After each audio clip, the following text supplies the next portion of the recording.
citizen in the advent of fake news and disinformation in my country. We need to work it out. We need to prove that we are the voice of the people. We are the media. We are the facilitators. Ania na ang mga balita nga nahagpat sa Newsline Philippines Information Center. Ako si Paul Palacio. Tutok na!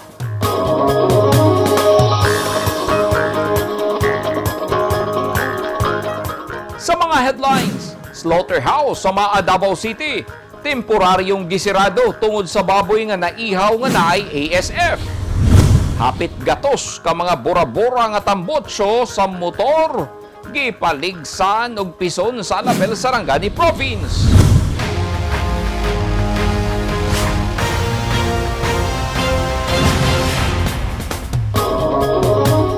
Sa detalye sa atong mga balita, nabalaka ang City Veterinarian's Office sa Davao sa posibleng pagkuyanap balik sa African Swine Fever kon ASF human ma-detect ang kagaw sa baboy nga giihaw sa slaughterhouse sa syudad nga positibo sa ASF. Sa report sa City Information Office sa Davao, pinagi sa interview kang Dr. Maria Corazon Sepulveda, ang City Vet Officer, gilayong gidispose og insakto ang baboy nga naihaw nga positibo sa ASF. Giingong cleared sa antemortem inspection ang baboy sanglit lisod ma-detect ang ASF kung buhi pa kini. Nasubay nga ang baboy gikan sa Banga, South Cotabato. Tungod sa nahitabo, temporaryong gisirado ang slaughterhouse sa maaning syudad gikan Hunyo 22 ngadto 26 2022 alang sa disinfection. Ang slaughterhouse sa Malagos ang temporaryong giablihan aron maserbisyuhan ang mga kliyente sa Maa Slaughterhouse. Nagpatuman karon og istriktong antemortem ug postmortem inspection sa mga baboy ug karne sa mga palengke sa Davao City ang City Vet. Sirado usab ang stockyard sa Bangkerohan Public Market o gipailaw sa monitoring kay naasay na diskita ang baboy nga positibo sa kagaw. Pahugtan sab karon ang border inspection sa Davao City.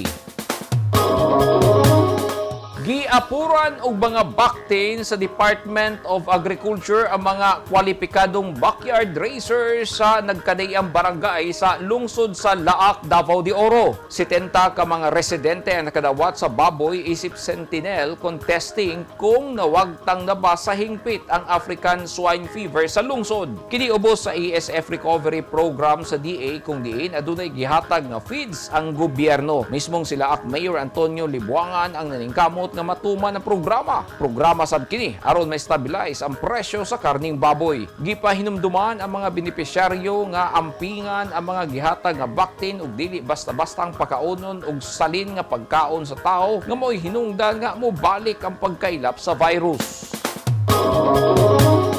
Seryosong lantaon karon ni Davao del Norte 1st District Congressman Pantaleon Bebot Alvarez ang serbisyong gikinahanglan sa katawhan hilabi na sa panglawas sanglit na gihapon ang hulga sa pandemya.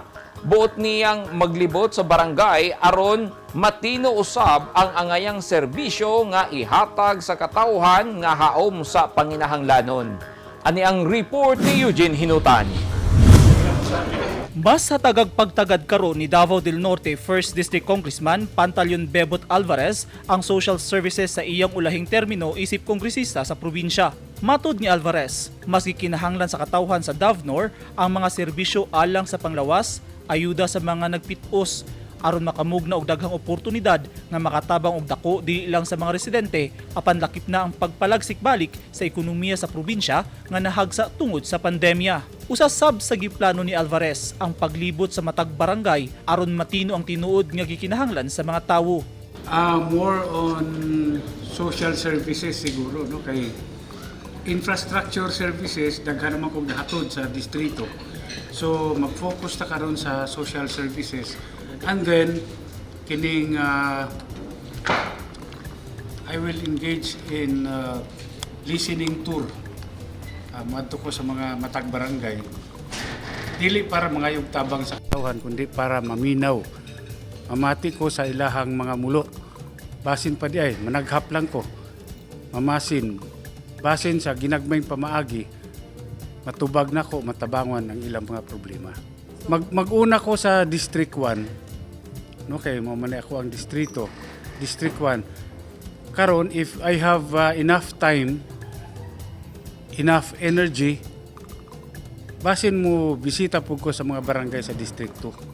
Gihatagan sab og katin-awan ni Alvarez ang mga isyu kabahin sa pagkasiak sa isgutanang politika sa Davao del Norte sa milabayng eleksyon. Aminado ang kongresista nga wala kaayo sila makahatag og focus sa ilang grupo niadtong eleksyon sanglit duna sila'y managlahing pamaagi sa pagpangampanya. Ang katong niaging eleksyon, no? Wala kayo mi mag-focus kining grupo sa MUA. Wala mi maka-focus sa kampanya. Kaya mura og nabahin ba na national, na local, no? Pero karon nga after the elections ako gani honestly bisag isa ka adlaw wag gyud ko mangampanya. Wa ko mangampanya pero ako tong gituyo. Gituyo na ako to. Gani daghan ang mga nag-ingon nga si Bebot Alvarez di nakalakaw, di nakatindog. Pero sila kay balo nga gituyo na ako because that was my last term of office, no? Yung last term na ako sa kampanya. Og gusto nako sukdon kung unsa kataas ang gugma sa katawhan diri kanako. Og tuod man bisag wa ko mangampanya, gipadaog gihapon ko sa katawhan gisangunan sa yugo sa tungdanan. Kamo serbisyo og tulo pa ka tuig agi ilang congressman. Gipasalig ni Alvarez nga mahatag ang tinuod nga serbisyo publiko sa Davao del Norte sa iyang ulahing termino pagkakongresista sa Distrito 1. Naglaom siya nga unta magpadayon ng suporta sa katawhan kaniya. Gipaningkamutan ni Alvarez nga una matapos ang iyang ulahing termino, matubag man lang ang mga yangungo sa katawhan sa probinsya hilabi na sa iyang distrito. Sama sa ubang politiko, panaghiusa sa katawhan sab ang buot makabot ni Alvarez una mopakanaog sa iyang pwesto. Eugene Hinutan, Newsline Philippines, Davao Region. Stay safe. Determinado ang lokal nga gobyerno sa Alabel, Sarangani Province sa ilang kampanya batok bora-bora nga tambotso sa motorsiklo. Kay ilaha kining gipaligsan sa pison aron dili na kini mapuslan pa. Base sa record sa Mayor's Office, mukabat sa 94 ka mga muffler ang gipaligsan sa pison. Kini ang katulong higayon nga adunay gihimong susamang aktibidad sa Alabel apan daghan gihapon ang wala matagam. Daan ang nagpahimangno si Mayor Vic Paul Salarda nga ginadili gyud ang paggamit og bora-bora nga tambotso og nagbahad kini nga dili muundang ang lokal nga gobyerno sa pagpanakop. Duna say kamanduan ang mayor sa tanang mga barangay sa Alabel nga muhimo og susabang lakang nga nasubay sa kampanya kontra bora-bora. Nagpasalamat ang lokal nga gobyerno sa Alabel sa Municipal Police Station ug sa mga force multiplier sa matag barangay nga seryosong giimplementa ang anti-illegal muffler ordinance sa lungsod. Tumong sa ordinansa nga pakgangon ang kalingog-ngog sa bora-bora nga tambotso nga disturbo sa kalinaw. At tangi! Pagdeklara og insurgency free sa Davao del Norte mas favorable sa ekonomiya sa probinsya. O mga mag-uuma sa Alabel, Sarangani Province gihatagan og fertilizers. Ang mga taong dunay mga ginahambin nga mga grabing mga balatian o comorbidity, hilabi na ang mga senior citizen, sila ang mas delikado nga maigo sa coronavirus disease COVID-19. Busa dubling pag-amping ang himuon og tambali ang mga ginahambin nga mga sakit. Ang pagtumar sa Bilonga Gold Herbal Capsule is a food supplement makatabang aron mapunggan nga musamot ang mga balatian. Turmeric o luyang dilaw ang nagunang sagol sa Bilonga Gold. Gisagulan og sodium ascorbate o vitamin C aron mas mulig-on ang immune system. Ang Bilonga Gold Herbal Capsule mapalit sa mga butika.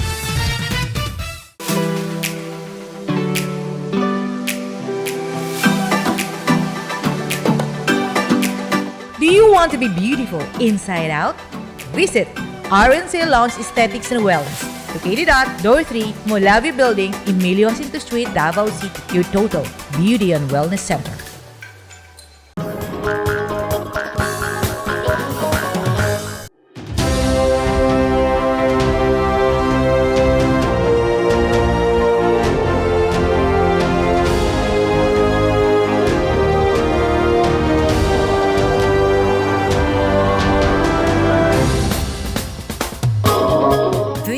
portion is brought to you by Toyota.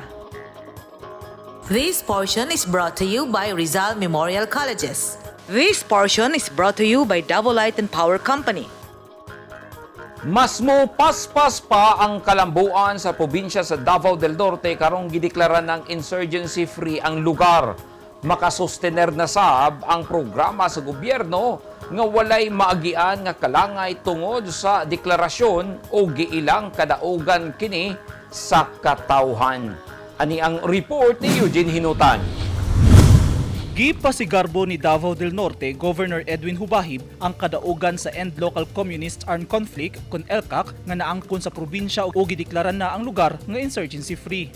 Sulod sa 55 anyos sa insurgency sa Davao del Norte, sa atoang term na declare ang Davao del Norte nga insurgency free og tungod na sa atong pagpaningkamot og paghatag og dakong suporta sa atong kasundaluhan og sa atong kapulisan og labaw na sa katawhan nga nanginahanglan og serbisyo sa gobyerno nga katong mga namuyo sa mga lagyong dapit. Ang pagsustener sa programa alang sa katawhan ug pagtubag sa panginahanglanon nga yangungo kaniadto sa komunistang hutong ang usa sa mga nakitang solusyon ni Governor Hubahib aron dili na maagni og balik sa kalihukan ang kanhing mga rebelde nga nagsurrender sa gobyerno. Gipasalig ni Hubahib nga iyang hatagag prioridad ang mga programa alang sa katawhan sa probinsya. Sanglitbot sa gobernador nga mahatag ang tinuod nga serbisyo publiko hilabi na ngadto sa kanhing mga rebelde aron ilang matagamtaman nga wala sila gipasagdan sa gobyerno sa ilang pagbalik sa komunidad. Kinahanglan gyud nato ma-sustain ang development o ang sustainable livelihood program nga dapat atong ma-deliver sa ilaha o ma-address ang mga basic needs nga dugay na nilang gipangandoy nga mao ni atong gihimo. So sustainability ang gikinahanglan pinagi sa paghatag nato sa mga tamang programa nga kaayuhan sa labi na sa mga FRs o sa mga tao nga dugay nga wala matagad sa gobyerno.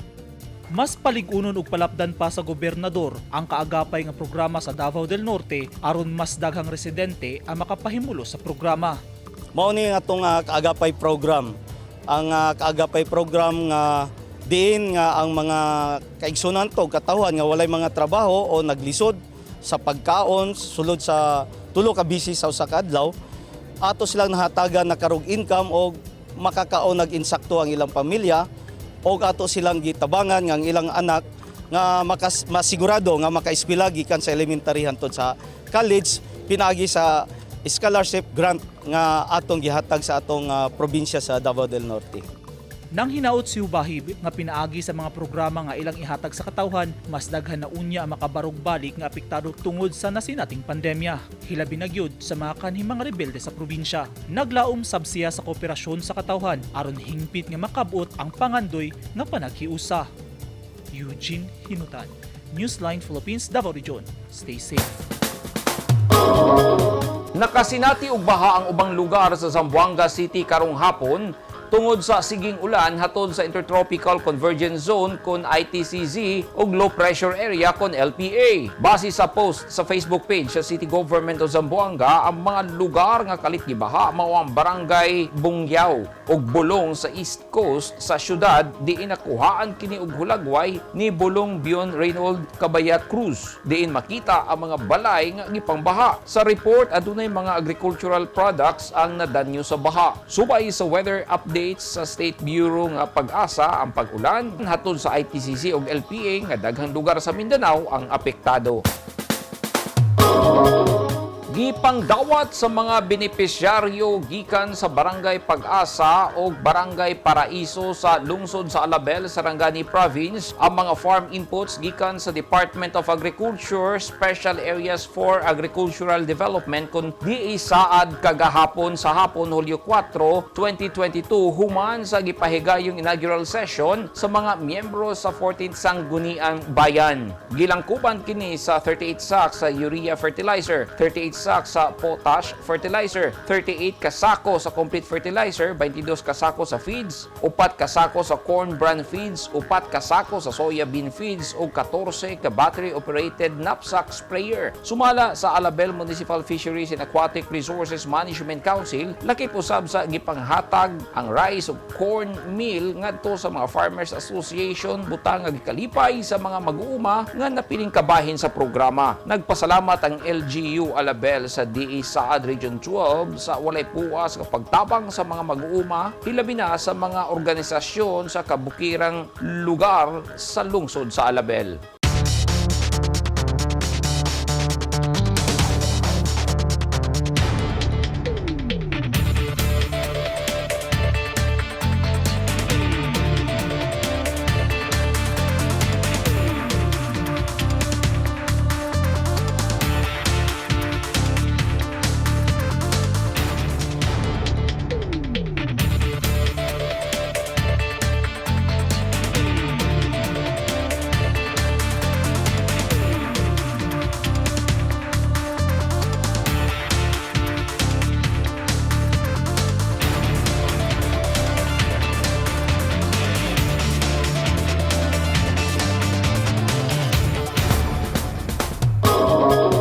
Ugmaw kadto naghingpit sa mga balita nga nahagpat sa Newsline Philippines Information Center. Alang sa dugang balita, bisitaha ang website na www.newsline.ph. Sa Facebook page, Instagram, newsline.ph. Ug sa Twitter, newsline.ph. Kung aduna mo'y mga balita o impormasyon sa inyong tagsa-tagsa ka mga lugar sama sa sunog ug baha, mamahimo ka na ninyong i-share pinagi sa Newsline Messenger. Masundan usab ninyo pinagi sa pag-subscribe sa YouTube channel sa Newsline Philippines. Ako si Paul Palacio. Daghang salamat and stay safe!